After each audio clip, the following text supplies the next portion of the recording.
Wala nang paligoy-ligoy pa. Dilsisa, mahal kita. Buntis ako, ikaw ang ina. Oo, mahal kita. Sinabi ko na yon 2 years ago. Ipinagsigawan ko sa Pampanga, pero anong ginawa mo? Ano? Andun ka lang sa VIP room. Kasama si Yumi. VIP room? Kasama? Kombinasyon natin yon. You, me, abort! Wala akong maisip na dahilan para di mo ako magustuhan at ng iyong pamilya. Halos nasa akin na ang lahat na pagkakamalan na ako si Daniel Padilla. Ano ba problema? Dahil ba wala akong pera, gwapo lang talaga? Kaya ba ang mahalin din ako, hindi mo magawa? At dahil ba meron kang rapido sa puso mo noon? Ano bang meron sa hayop na yon? Matangkad? Relihiyoso? Cute pag nakasombrelo? Eh kung usapang rap battle lang, dinuro ko na yung sa flip top at sa bolero. Tumingin ka nga sa akin. Malinaw naman ang mata mo, pero di mo nakikita ang kahalagahan ko. Malakas naman ang iyong pandinig, pero di mo naririnig na sinisigaw ng puso ko yung pangalan mo. Naturukan ka ba ng anesthesia?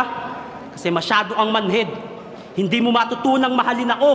Teacher ka pa man din. Inaral ko lahat ng subject, halos utak ko'y wasak, naging abo. Ginawa ko ang lahat para pumasa, pero pagdating sa'yo, bagsak pa rin ako. Pero hindi ako sumuko. Marahil tadhana sa atin ay di pa umaayon. Sa gitna ng ulan ay hindi pa ikaw ang makakasama ko sa payong. Pero di niyo ako masisisi kung bakit nagustuhan ko siya, kasi ang bait-bait niya.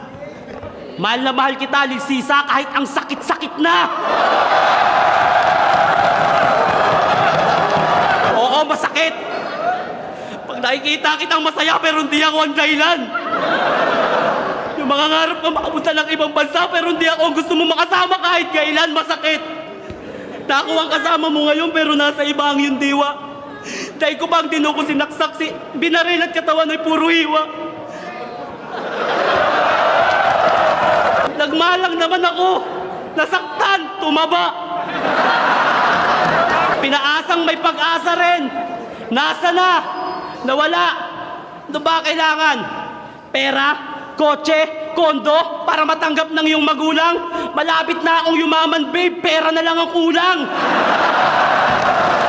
Sa ngayon, magandang lahi lang talaga may bibigay ko sa'yo. Panghabang buhay na yan, di yan mawawala. Kung di mo yung matatanggap, sorry, sa bagay na yun, wala akong magagawa. Pero tandaan mo, ikaw lang ang laman yan. Di kita ipagpapalit kahit sino.